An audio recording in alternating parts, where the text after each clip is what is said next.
Chapter 7. Who is John Hinkley? February 21st, 2006. Camp David, Maryland. Eventually, like all things, our vacation at Camp David came to an end.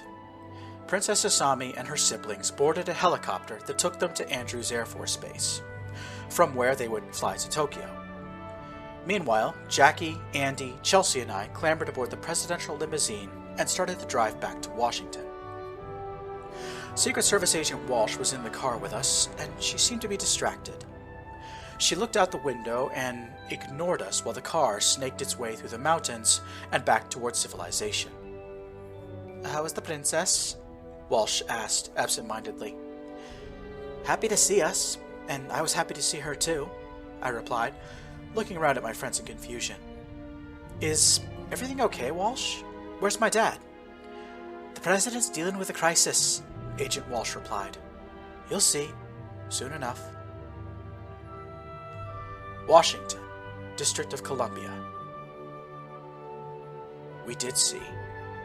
About an hour later, the limousine crossed into Columbia and we were back in the capital city once more. Washington was full of people. Angry people. Protesters. Men and women of all shapes, colors, and sizes were marching up and down the streets, carrying signs and chanting slogans. My friends and I plastered our faces to the windows, desperate to see everything. Jackie saw a man carrying a sign that said, "Criminals go to jail, corrupt men should too." Andy spotted a group of women chanting, "Sellouts gotta go!" Chelsea screamed when a man jumped in front of the limo, forcing the driver to stop. "Send them to jail!" the protester yelled. "Lock up all the corrupt politicians!" Agent Walsh opened her door and stepped onto the street. Shutting it behind her, she reached into her suit jacket with one hand and shouted, "Move along, idiot, before I feckin' make ya!" Getting back into the White House was an unexpected chore. Protesters had filled Pennsylvania Avenue, and Lafayette Park was invisible behind the screen of humanity.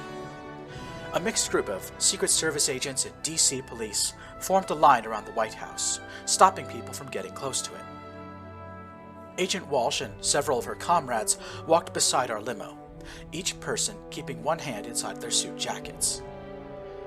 Finally, we rounded the corner and found ourselves in the relative safety of the White House. All four of us were ushered into the building by agents. I took one last look at the crowd and saw a huge sign someone had taped to the White House fence. In bright red letters, it said, "Violence is not the answer. Impeachment is."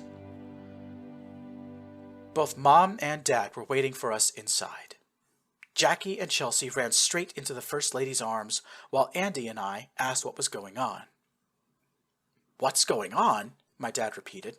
"What's going on is that there was a situation brewing under my nose, and I didn't know about it. Now it's blown up in my face." So, what did happen? Simple. Pete Guerra found someone who confirmed our story. True to his word, when Pete took the story of Vice President McDonald's secret deal to the news, he did not use Asami and I as a source. In fact, he never mentioned our names once. Instead, Pete claimed that a mysterious adult had brought the whole story to him. No one ever found out the guy's name either. Apparently, he wanted to remain anonymous, so he used a voice changer whenever he spoke on the phone. Before too long, all of the news agencies were referring to this leaker by the nickname Deep Voice. It should be noted that Akira Robinson's personal database, seized from the central computer of her timeship Archangel, contains evidence suggesting that the individual known as Deep Voice was under Akira's influence, if not her outright control. This is the story as Deep Voice related to Pete Guerra. One of the 50 states that make up the United States back then was called Ohio. A generally flat land, wide rivers and coastline along the Great Lakes allowed Ohio to become a mighty industrial powerhouse. My home state of Michigan shares a border with Ohio, and I've been there many times. In Ohio, there is a huge factory complex owned by a powerful businessman named Thomas Hutch. His business was war. Hutch's company manufactured weapons for the United States military, ranging from rifles and cannons all the way up to battle tanks and missiles.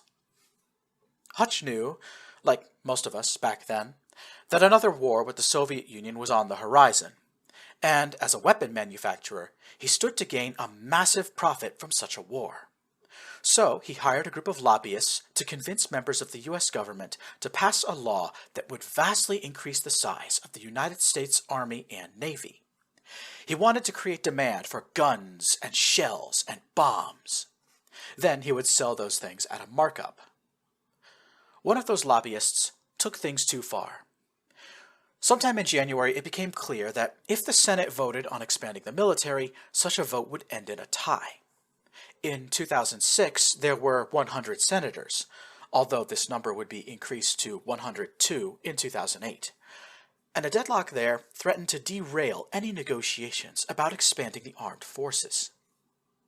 But there was a way forward. The U.S. Constitution allows the Vice President to cast the tie-breaking vote if the Senate deadlocks. And that's where Hutch's lobbyist overplayed his hand.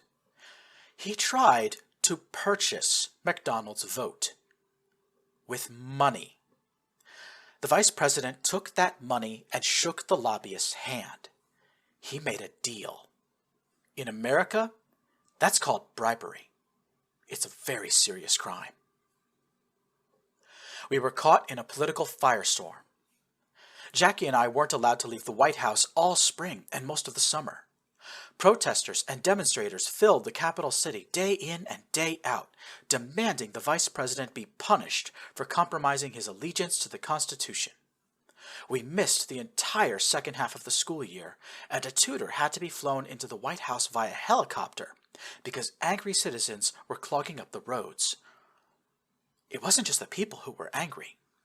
The two dominant political parties, Republicans and Democrats, were also furious. High-ranking members of both groups would either visit or call the White House to talk to my dad about the situation. Through my bedroom walls, I could hear these angry conversations long into the night. Right at the very end of February, a congressional investigation began. Suddenly, there were men in suits all over the White House. I'd never met a lawyer before that day, but all these years later, I'm confident that's what they were. Then, the ball started rolling. Near the end of winter, I overheard a conversation between my dad and the Chief of Staff. March 8th, 2006. It was over breakfast. Mom, Dad, Jackie, and I were all in the family dining room when the Chief of Staff burst into the room, panting. He looked like he'd just run all the way here from the Capitol building. Unable to speak, the Chief of Staff thrust a piece of paper toward my dad. The President took it, read through it once, and then looked up. "This is an ultimatum, Lane." "Yes, sir," the Chief of Staff panted. "VP's got 3 days to submit an answer." My dad furrowed his brow. "Why are they moving so quickly?" he asked, more to himself than to Lane. "The investigation's just started." Lane raised his hand and caught his breath. "It's the Democrats, sir. They know there's a midterm election coming up at the end of this year. A lot of analysts on the news are saying that if the Democrats play their cards right, they could seize control of both the Senate and House at the same time. So they're trying to force the Republicans' hand, trying to make them slip up in front of the voters." My dad looked angry. "Get the Republican leaders on the phone," he snapped. "McConnell, Cheney, Boehner, Cantor, and Hastert. Let's call their bluff." I was much older when I learned what "call their bluff" meant. It was also roughly around the same time when I found out that my dad's ploy ended up being a failure. Basically, the Republican members of Congress made a threat. Vice President McDonald needed to resign immediately or face an impeachment trial. That summer, I became one of only a few kids in America who could say, with confidence, that they fully understood the impeachment process. Front page of the New York Times, April 17th, 2006. Impeached. For the first time in American history, the leader of the Senate will be put on trial by his own peers. In a vote of 406 to 29, the lower house of America's legislature has issued the harshest possible rebuke to one of America's leaders, sending 3 articles of impeachment to the Senate. The vice president, following an initiation of an investigation into reports that he accepted a bribe from representatives of Hutch Enterprises, has been charged with the following high crimes and misdemeanors. First, that he knowingly accepted a monetary gift from a lobbyist with the expectation that he would change his tie-breaking vote on the Military Expansion Act, accepting a bribe. Second, that he knowingly attempted to subvert the legislative process for personal financial gain, corruption. Third, that he intentionally provided false statements to members of the House of Representatives while under oath at the hearing of the House Judiciary Committee on April 13, 2006. Perjury. These accusations stem from the words of a mysterious individual known only as Deep Voice, a whistleblower who claims to work in the office of the Vice President. The claims of this person were investigated and corroborated by lesser-known political news reporter Pete Guerra of CNN. This historic bipartisan vote suggests that there is strong motivation in both the Democratic and Republican parties to remove the nonpartisan vice president from office, an outcome that will be all but assured if the vice president is convicted of any of the above offenses. If anything, the situation in Washington grew only more intense. My dad's administration was suffering from an all-time low popularity rating. Protesters were throwing dirt and gravel at government buildings, with the notable exception of the Capitol building itself. The men and women of Congress were suddenly heroes as far as the American people were concerned. Jackie and I would spend weeks at a time without ever going outside. We stayed cooped up in the White House just waiting for the storm to die down. There were a few moments of light, though. When Asami's birthday came around at the beginning of May, my dad allowed me to borrow the White House Situation Room for a 3-hour-long video conference with her. She was really embarrassed when I said she was up on a giant screen and said she wished she'd used a lot more makeup. We had fun pretending we were military commanders for a few hours. I put up a giant map of Japan on the table, and we moved imaginary troops around, pretending we were fighting the Soviet Red Army.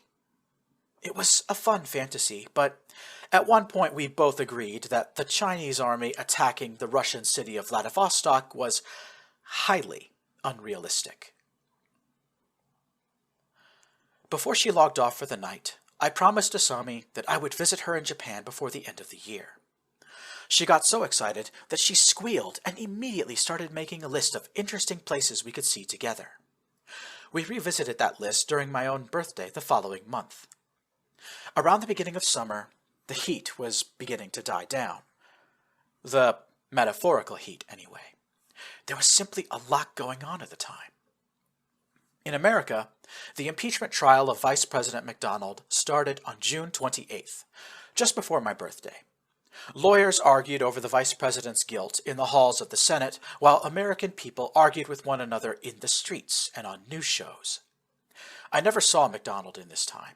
I'm pretty sure he shut himself away in the vice presidential residence.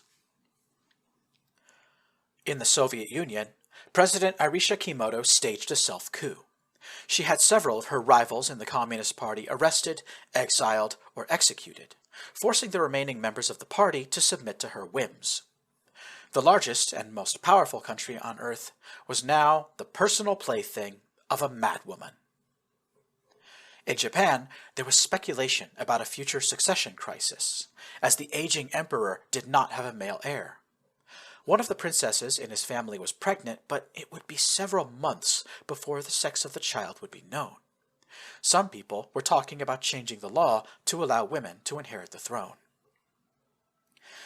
And for the presidential family in Washington, things finally calmed down enough for us to go outside again. My dad planned for our return to public life to be a solemn, muted affair, so that no one thought we were selfishly hogging the spotlight. July 4th is Independence Day, a time when Americans celebrate the anniversary of our country being founded. It is also the anniversary of the American Revolution, a time when Americans fought for their freedom for the first time. My dad saw it as an opportunity to put ourselves out there in a way that would make us look good for the public. July 4th, 2006. Arlington National Cemetery, Virginia. I've been in plenty of graveyards before. In fact, one of the most important events in my life happened in a graveyard. But 2015 is still in the future, relative to this story I want to tell now. Arlington National Cemetery is a resting place for soldiers. Over 400,000 men and women who lost their lives defending America are buried here. Current members of the military and honor guard stand vigil over the graveyard, ensuring their lost brethren are allowed to rest in peace. On Independence Day, some people chose to celebrate our nation's freedom by visiting the cemetery and honoring those who paid the price for it. That year, my family did this. The presidential motorcade moved at a snail's pace through the cemetery, allowing the Secret Service agents and the press corps to keep pace on foot. The President, the First Lady, my sister, and I were all dressed in simple, formal clothes. My mom said that today was not about us, but how we chose to honor other people. Jackie and I weren't complaining or putting up a fuss today. Secret Service Agent Walsh had mentioned before that many of the soldiers she fought alongside in Afghanistan were buried here. We had some motivation to be supportive for Walsh today. The motorcade stopped every now and then at one of the monuments or memorials. Each time the show was the same.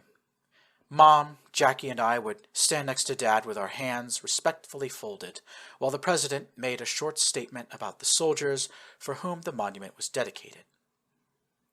At one point, we passed a plot of graves set aside for soldiers killed in Afghanistan. With my dad's permission, Agent Walsh broke from our group for a few minutes. Jackie and I each gave her a small flower to place on the graves of her comrades. When Walsh returned, she was so teary-eyed she couldn't see straight for a few minutes. We spent time at the Rough Riders Memorial, the mast of the USS Maine, and the Eternal Flame before arriving at the main event. The Tomb of the Unknown Soldier is exactly what the name suggests. Words carved onto its face state in simple terms, "Here rests in honored glory an American soldier known but to God." We don't know who they were, only that they gave their life for America, and that's all that matters. There are many people inside the tomb, their names and stories lost forever to history. When we arrived, there were about 100 reporters and some 300 ordinary people. All of them were being kept behind a simple barrier by members of the Secret Service. Cameras clicked, but no one spoke. This was sacred ground. My dad stepped out of the presidential limo first, then my mom. The First Lady was carrying an ornate wreath. It was so big that Jackie and I had to help carry it, supporting it with one arm each. Just like we rehearsed a couple days ago, the three of us passed the wreath to Dad, and the President carried the wreath the rest of the way to the tomb, while we walked behind him. Dad brought the wreath to a special stand built just for it in front of the tomb and gently set it in place. Then he took a step back and raised his right arm in salute. I did the same. Mom and Jackie put their hands over their hearts. We held that pose for about a minute until we could hear an outpouring of applause from behind us. We turned around to see that the crowd of watchers couldn't hold in their emotions anymore. The noise of the people's approval crashed into my ears after the past 4 hours of grim silence. It felt a little nice to be relaxed again. As we started the walk back towards the presidential limo, my dad made a sudden decision to veer to the right and walk closer to the crowd. He didn't approach them, but he got close enough to engage. The president waved at the crowd and said hello to many people. "Happy Independence Day, Mr. President!" shouted a group of people wearing the badge of the League of Women Voters. Many people in the crowd pushed their way past the news reporters and reached out across the barrier, no doubt hoping for the president or first lady to give them a handshake or high five. Moving quickly, Walsh and about a dozen other Secret Service agents surrounded my family, forming a protective ring around us. By now we were quite used to it. There were 50 feet between us and the presidential limo. I was casually scanning the crowd while my parents continued shouting greetings and friendly words to the masses. On the whole, everybody seemed to be happy. There were 45 feet left. To my absolute surprise, I spotted a familiar face in the crowd. A nervous-looking man with unkempt hair pushed his way to the front. He was right next to a news camera. 40 feet.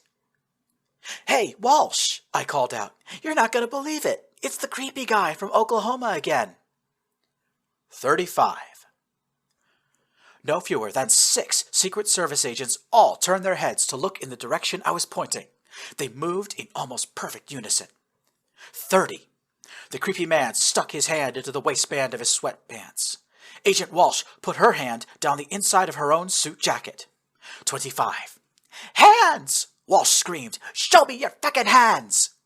20. Now every agent in our vicinity was moving to draw a gun. The creepy man raised a pistol. To me, a child, it all looked so surreal. The presidential limo was 15 feet away. "Drop it!" Walsh shrieked. "Drop it now!" I don't remember the gunshots. It all happened in about 3 seconds. First, Agent Walsh made a horrible jerking motion, convulsed, and crumpled like a puppet without a hand to guide it. Hundreds of people were screaming in a panic and started to stampede all over the place. Next, another agent grabbed me from behind, picked me up so my feet were off the ground, and started running towards the limo at high speed. Agent Walsh was writhing on the ground, a nightmare-inducing noise coming from her mouth. Finally, Mom, Dad, Jackie, and I were all violently thrown into the presidential limo. About half a dozen agents dogpiled on top of us like football players, and one of them shouted, "Go!" The limo sped off as sirens blared. Only once the doors were closed and the limo in motion did the agents get off us. Patting us down rather forcefully and making sure to touch every inch of our bodies, the agents checked us all for bullet wounds. None of us were hit. "George Washington University Hospital!" an agent shouted to the driver. "No!" I cried. "We have to go back. We left Walsh there." "We can't leave her," Jackie chimed in, her face full of tears. "She's hurt. She was bleeding." "No way," the agent replied. "Nix did her duty. Now we have to do ours. Keep your head down." The agent pushed down on the top of my head so that no part of me was visible through the car window. Looking up and through the glass, I saw the curved walls of the Watergate Hotel. We'd crossed back into D.C. George Washington University Hospital. We reached the hospital at the exact same time as an ambulance. Jackie screamed with terror when she saw who was being carted into the emergency room. Agent Walsh looked terrible. Her chest and belly were covered in blood, and some kind of oxygen mask was affixed to her face. Her eyes were wide open, and even at this distance, I could tell she was in the most immense physical agony. "No," I gasped. "No, no!" Secret Service agents ushered the presidential family into the hospital. Nurses checked us for injury, doing a far better job than the agents, in my opinion. While this was going on, a cell phone started ringing. One of the agents answered, and I strained my ears to listen in. "Gutman here. Just the one in custody? No one else. FBI should be on the scene already if they aren't." "No, sir. Only one agent is down. Yes, sir." Walsh, female. Multiple GSWs, at least one in the chest.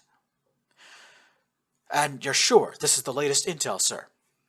No, sir. I've had trouble with the Arlington police before. We just need to be sure. Yes, sir. We'll get started right away. The agent named Gutman waved his arm and called for Team Eagle Eye to come talk to him. 6 agents and about 12 members of the D.C. police gathered around him. All right, folks, Agent Gutman said. Looks like we've got a John Hinkley on our hands. Suspect in custody is named Kyle Bradshaw, and there's a girl involved. Name is Irani Sandbrook. Fan out and find the girl. I want her in protective custody 5 minutes ago. What are you all standing around for? Move! The law enforcement officers quickly moved to the nearest door and exited the hospital. Sirens blared again as police cars, marked and unmarked, scattered to the 4 directions. Jackie and I, we were left completely confused. Wait, who is John Hinkley? I asked. No one answered. We stayed in the hospital until Agent Walsh was wheeled out of the emergency room. She looked terrible, but she was alive. The doctors rushed my sister and I out of the room, saying this conversation wasn't one for children. Jackie and I waited in the emergency room lobby until our parents emerged. They looked beleaguered, but happy. My dad didn't say anything more than that Walsh was going to recover and that she wanted to thank me for pointing out the shooter in the seconds beforehand. Walsh thinks you may have saved her life, my dad said. So she's going to be okay? I asked. Yes, she will be, Mom reassured me. But the doctors say there's a bullet stuck inside her chest. She'll need time to recover, and then she'll be fine. Before she passed away in 2049, Agent Walsh talked to me one last time about the attempted assassination of President J.D. Robinson. Her account doesn't differ much from my own, but she did give me an expanded explanation on what my dad told me that day. Walsh said that after my dad laid the wreath on the tomb of the unknown soldier, she was watching the crowd, just like me. As we were walking along, Walsh said that she missed Kyle Bradshaw completely and was focused on a different man who looked slightly more suspicious. To make matters worse, she was still teary-eyed from paying tribute to her fallen comrades.